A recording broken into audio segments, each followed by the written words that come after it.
What's up, guys? It's Rahul from the Chaos Gym. Today we're going to talk about my Road to Worlds. I forgot what episode this is.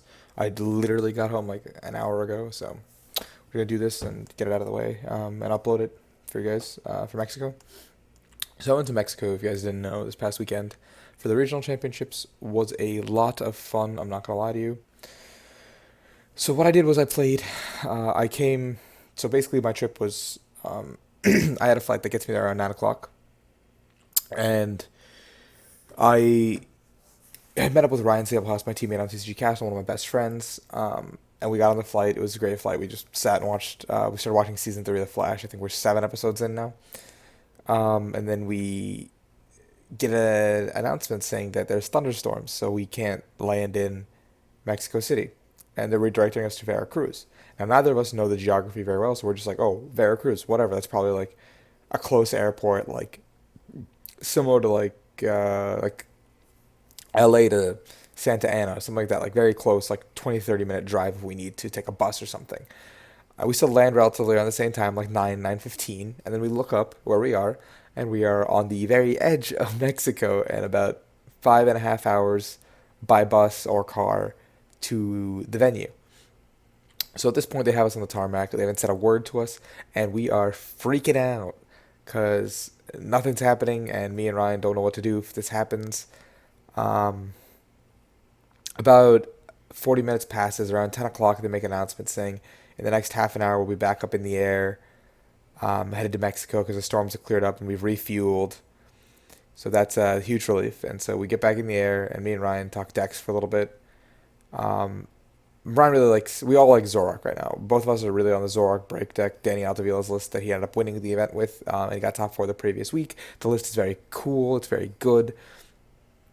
We liked it. We really liked the deck. Um, and I'm messaging the other guys from the US that are there, and I slowly start figuring out that everybody else also likes the deck. So that kind of turns me off the deck. We get to the event. We get to the venue by like, or our hotel by like 1:30 a.m. I want to say. So it's pretty late at this point. We don't know what we want to play. We go meet up with Brad and Azul. Both of them are between Turbo Darkrai and Decidueye Plume at this point, purely because both of those decks beat the Zoroark decks, and beating the Zoroark decks is what you need to do to win this tournament, in my opinion. And I decide that it's too late and I can't think properly, so I just decide I'm just going to play Vespiquen from last week that I played with the one change that Pramawat made to win the tournament, the second Lele for the second N, and I just put it aside and said, we're going to do this in the morning. And Ryan agreed that that's probably the deck to play with me, and so the two of us made the decision. He also built Gyarados, and I also brought my Gyarados cards and Decidueye Plume cards just in case I wanted to switch last minute. Um, we get to the venue and we walk around and I see a ton of like water decks, a ton of Volcanion, a bunch of good matchups across the room. And I decided, yeah, I made the good call. And so the tournament starts. It looked pretty cool. Huge shout out to Ives for making this look amazing. Um, so I'll go through my rounds. I have it on Twitter, so I have to pull this up. Round one, I played against Metagross, and it was a very similar list to the one that got second place that Christian Mansky piloted. But the only change was this man also ran an Oricorio in addition to the Karen. So I was playing around the Karen the entire game, but I didn't play on the Oricorio, which almost led to some sticky situations. But I was able to take a quick 2-0 because by adding those cards, he's cutting consistency cards somewhere, and he was setting up slower than he should be. I just got a Zoroark and a Flareon out. I got my two Zoroarks, and I was just pounding. It was a quick game. Game two, I played against a Drampa Tauros Garbodor. It was a newer player. He played, I think, one Drampa, one Tauros, and he was playing the Oricorio as well. And so I managed to play around that for the majority of the game because I saw him discard at turn one because I had opened Lele and he didn't know what I was playing, so he just tossed it game one. And so I knew he was in his deck. And I played around it for the majority of game one, and I was able to take that very quickly because I went for the two shots on Tauros and then just ended the game. Because I took that, his energy attachments are gone, then I take out the Drampa, and then he's left with Lele on the bench that I can just one shot for game. Game two was a little closer because he had the Oricorio, but it came down to him ending me to two, and I needed, I think, a DCE or a Floatstone to retreat something he had Lysandered to win the game. And I hit the DCE, I think on like a 10 card deck, and I found it. Game three, I'm looking. Right there, I'm looking at Eeveelutions, a very favorable match for Vespiquen in my opinion. Game one, I'm going ham. I'm one-shotting everything. I'm down to two prizes. He's down to two prizes. There's no way he takes the last two prizes because no matter what he does, I'll just one-shot something and win the game. Then following turn, and then he goes via Seeker Fan Club, and I'm like, oh, I have the game. I win, and then he goes Fan Club for the Oricorio, knocks out two things, and I'm just like, huh, interesting. You also play Oricorio. And then games two and three that I knew it existed, so I just went for two shots and won the game that way. Um, Much easier. The strategy against Vikabulu is very simple. You just zerg down their Bulus, and once you start one-shotting them, they can't really respond in kind. Um, Round four, I go up against Bulu again, but this time I'm on stream, I believe. Yeah, I was streamed. Game one, I lose because I get a little too aggressive and I make the wrong choice on an acro bike due to by just being tired and the fatigue, and it eventually leads to me running out of attackers. It's the micro decision that cost me game one.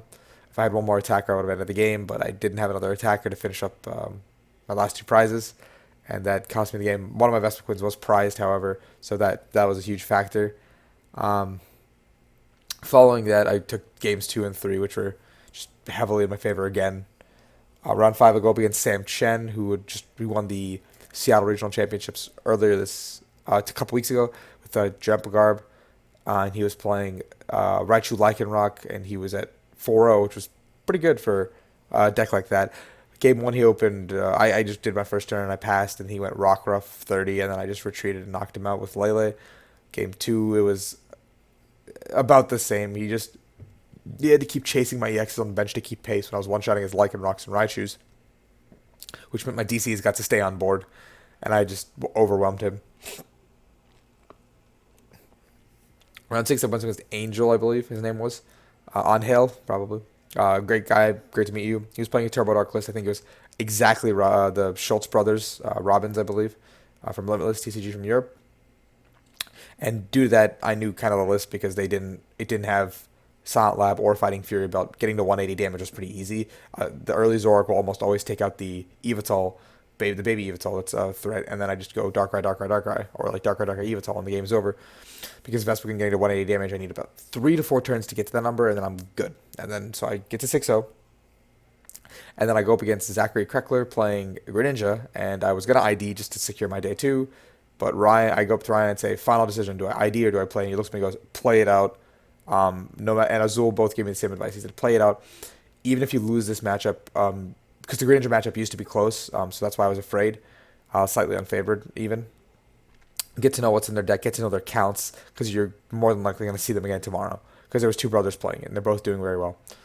And after game one, I quickly realized that he didn't play a counter stadium. He just played field blowers.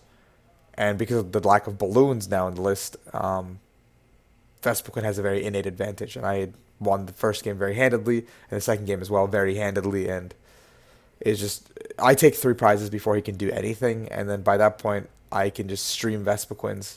Because he can't get rid of, once he's tossed both field blowers, he can't do anything about my second stadium. And the game just snowballs out of control. And because he plays the Talonflame version, after single dupes, I'm allowed to actually use Zoroark for a prize. Or 2, actually. And that's huge, because I don't have to expend my Vespiquens. So move on to 7-0. I'm feeling fantastic about this tournament. A lot of good matchups, a little bit of shaky matchups.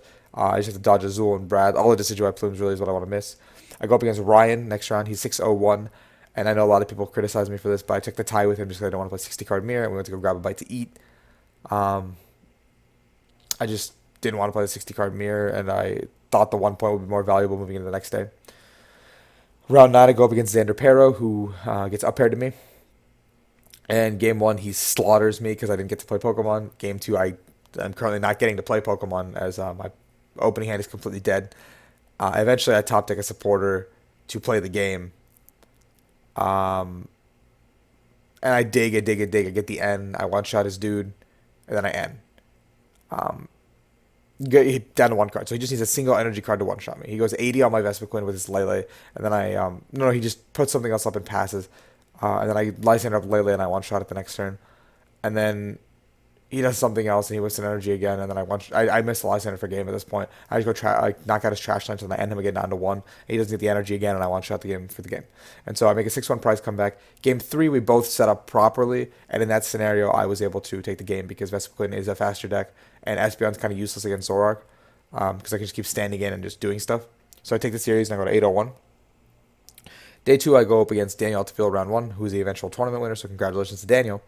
Playing Zoroark Drampa. Game 1, I take it because he's drawing a little poorly, and he has the big wheel turn 1. I just let him keep the hand, and it's just bad. Game 2, he makes a series of misplays because he's been tilting from Game 1, which allows me to take the series very quickly, so I'm 9-0-1, locked into Day 2. Our top 8 at this point, pretty much. Next round, I go up against Azul, who's playing Decidueye Plume, and I want to play the matchup out, even though I know the list and everything, and I get bodied very quickly, 2-0.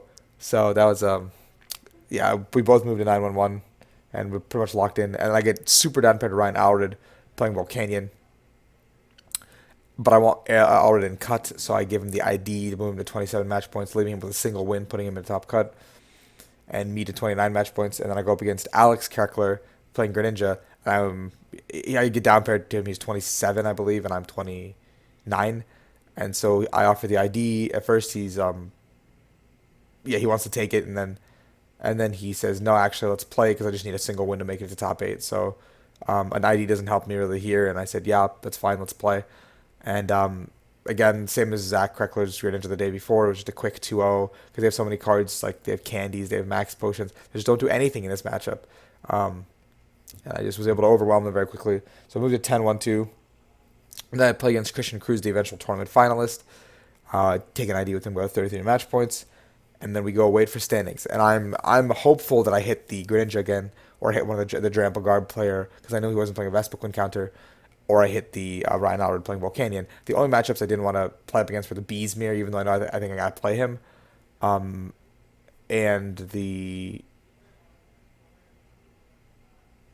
Xander Perot playing Espeon Garb because he had the Oricorio. Unfortunately for my luck, I hit Xander Perot, and we play.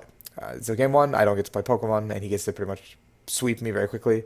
Game 2, I set up, he doesn't really set up, and I win very quickly. Game 3, I look at my opening hand, and that was the game. I didn't have a playable card for about 4 turns, and I lost.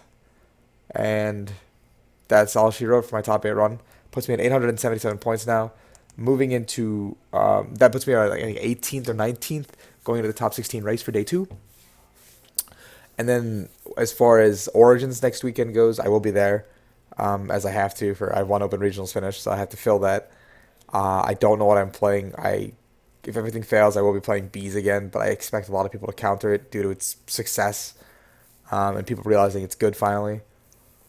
So I really want to play Vikavolt Bulu, but Zoroark is very scary.